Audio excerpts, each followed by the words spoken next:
Hello everyone, you are welcome with Dr. Virpal Singh in our today class, and today class topic is practical chemistry of fourth group radical. Yes, आज हम qualitative analysis of fourth group radical, जी हाँ, चौथे समूह के basic radical का हम analysis करने जा रहे हैं। तो उनके बारे में आइए हम विस्तार से अध्ययन करते हैं। जी हाँ, फोर्थ ग्रुप रेडिकल, जी हाँ,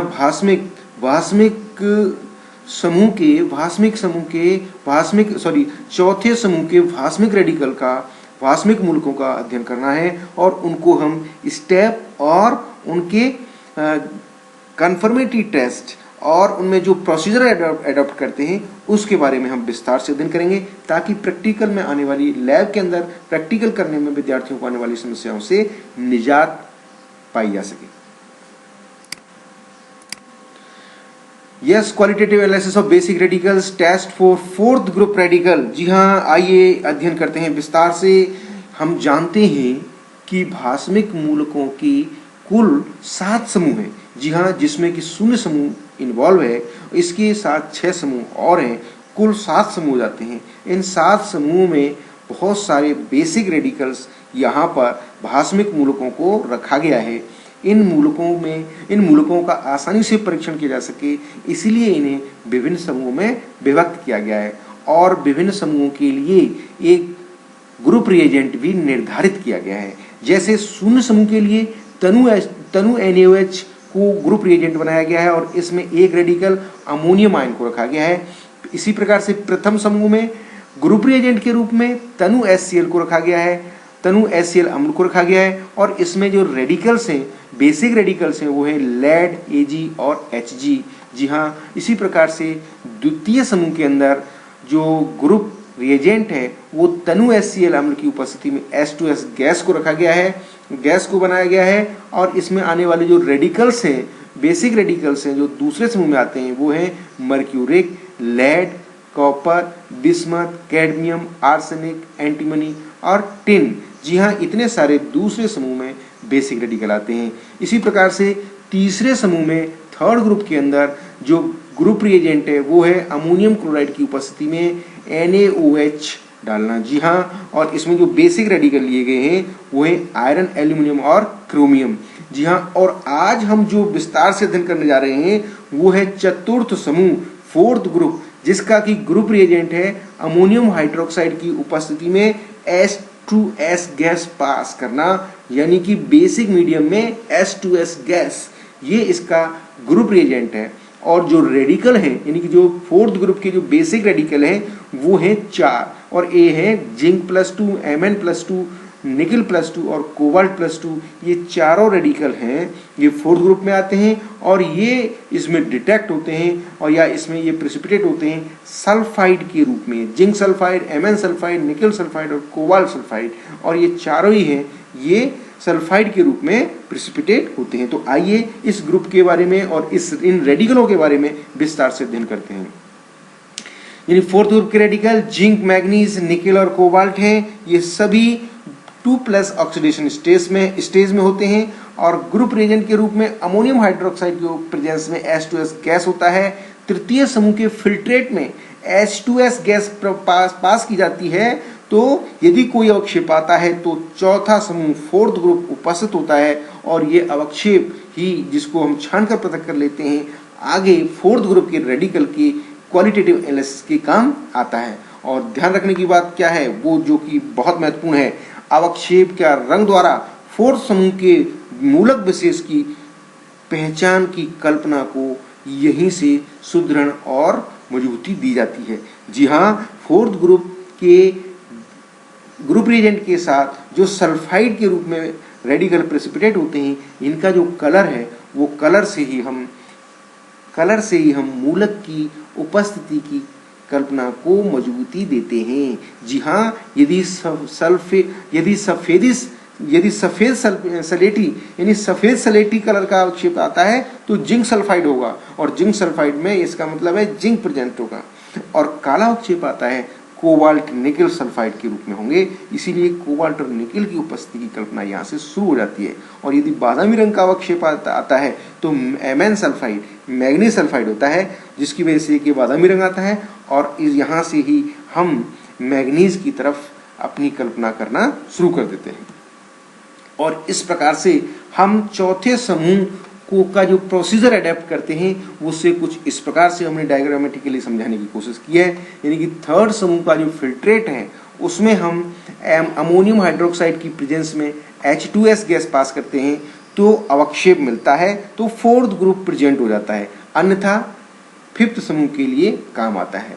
तो अवक्षेप को हम जो प्राप्त हुआ है उसके कलर से हम मूलक विशेष की कल्पना मात्र करना शुरू कर देते हैं और यहाँ इस अवक्षेप को तनु HCl के अम्ल में घोलते हैं।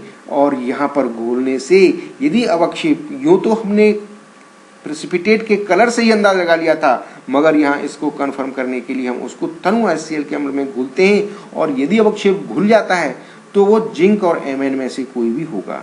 और यदि अवक्षेप अवलेय रहता है, नहीं घुलता है, तो निकेल और कोबाल्ट में से कोई एक मूलक अवश्य होगा। अवक्षेप को जो कि अवलेय रहा है तनु HCl में, उस अवक्षेप को अम्लराज यानी कि HNO3 एक हिस्सा और कंसंट्रेट HCl यानी कंसंट्रेट HNO3 एक भाग और 3 भाग कंसंट्रेट HCl अम्ल का विलयन होता है, उसे अम्लराज कहते हैं। में उक्त अवक्षेप को घोलकर शुष्क होने तक गर्म करते हैं और शुष्क होने के बाद उसमें जल मिलाने पर विलयन बनाते हैं और इस विलयन को 2 अलग अलग टेस्ट ट्यूबों में ले लेते हैं, जो प्रत्येक टेस्ट ट्यूब से एक से निकेल और दूसरे से कोबाल्ट का परीक्षण किया जाना सुनिश्चित होगा। और प्रत्येक परखनली को पुनः 2 भागों में बांट लेते हैं ताकि दोनों परखनलियों से उनके कन्फर्मेटरी टेस्ट किए जा सकें। इसी प्रकार से जिंक और Mn के लिए भी आगे उनको टेस्ट करते हैं। अब आइए देखते हैं फोर्थ समूह के जो धात्विक मूलक हैं वो सल्फाइड के रूप में प्रेसिपिटेट होते हैं। काला अवक्षेप प्राप्त होता है तो वो निकेल और कोबाल्ट का होता है। इस काले अवक्षेप को हम अम्लराज में यानी कि तनु HCl में अवलेय होने की वजह से इसको अम्लराज में घोला जाता है और इस घोल को वाष्पीकृत करके उड़ा करके शेष बचे हुए पदार्थ को पानी में घोल करके विलयन बनाते हैं और इस विलयन को हम 2 भागों में बांट लेते हैं, प्रथम भाग और दूसरी भाग। प्रथम भाग से हम कोबाल्ट का परीक्षण करते हैं और द्वितीय भाग से हम निकेल का परीक्षण करते हैं और जो कोबाल्ट की प्रेजेंस देता है उसके लिए फिर पुनः इस टेस्ट ट्यूब को हम 2 भागों में बांट देते हैं जिससे कि 2 कंफर्मेटरी टेस्ट करके उसको कंफर्म किया जा सके।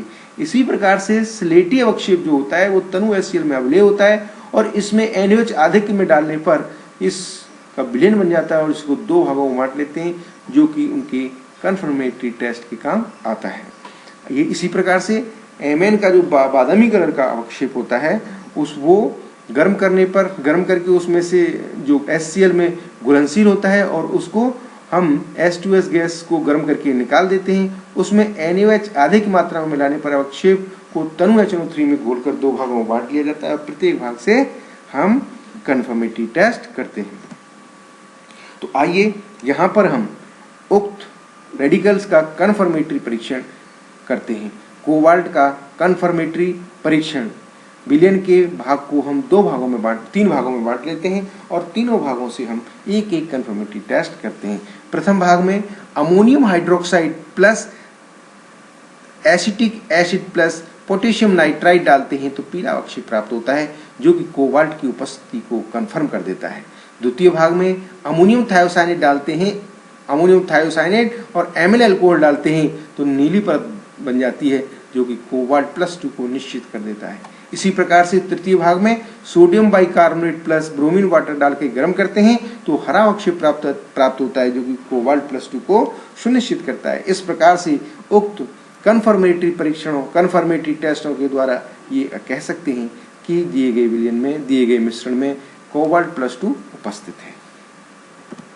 इसी प्रकार से निकेल का कंफर्मेटरी टेस्ट करने के लिए विलयन को 2 भागों में बांट लेते हैं और प्रथम भाग में अमोनियम हाइड्रोक्साइड आधिक्य में और डाई मैथिल ग्लाइकोसिन डालते हैं तो गुलाबी रंग का अवक्षेप प्राप्त होता है जो निकेल की उपस्थिति को जाहिर करता है। द्वितीय भाग में ठोस सोडियम बाइकार्बोनेट और ब्रोमीन जल डालकर गर्म करते हैं तो काला अवक्षेप प्राप्त होता है जो निकेल की उपस्थिति को सुनिश्चित करता है।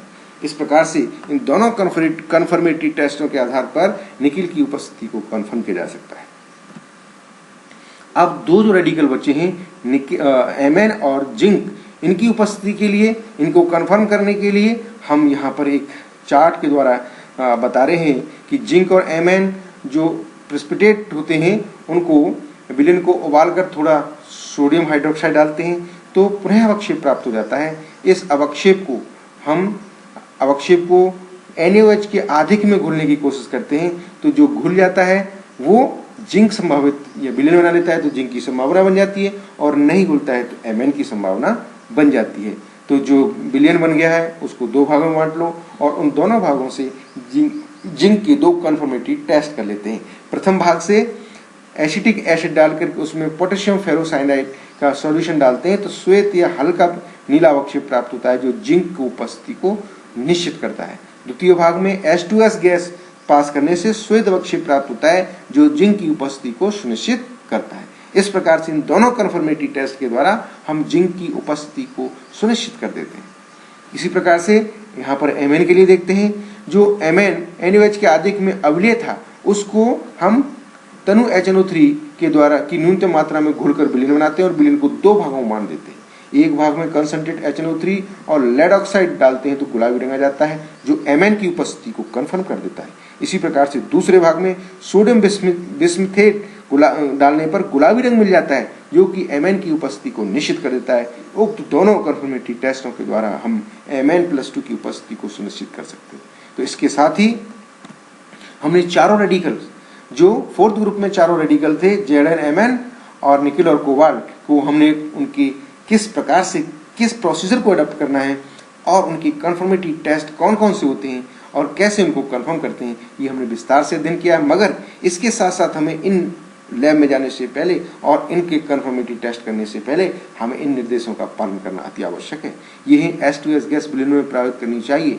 और दूसरा है यदि चतुर्थ समूह में काला अवक्षेप प्राप्त हो परंतु मिश्रण सफेद हो, दिया गया मिश्रण सफेद हो तो कोबाल्ट और निकेल उपस्थित नहीं हो सकते उसमें, ये अंदाज लग जाता है पहले ही। और तीसरा है चतुर्थ समूह में पीला अवक्षेप कैडमियम सल्फाइड का है और यदि काला अवक्षेप आता है तो मिश्रण रंगहीन है तो अवक्षेप लेड सल्फाइड का है ना कि किसी रेडिकल का। इस प्रकार से इनका विशेष ध्यान रखना चाहिए। और इसके साथ ही आज की लेक्चर में हम आपको बताया कि फोर्थ ग्रुप के रेडिकलों को हमने विस्तार से अध्ययन किया और आपको हम थैंक यू कहें इससे पहले हम चाहेंगे कि आप हमारे सब YouTube चैनल जिस पे कि हमारे सभी लेक्चर्स को आप देख रहे हैं और सुन सकते हैं उसको सब्सक्राइब और लाइक करना न भूलें। और यदि हमें आने वाले लेक्चर्स के बारे में जानकारी समय पर मिल जाए इसके लिए आप हमारे YouTube चैनल पर बेल आइकन को दबाना न भूलें। Thank you very much.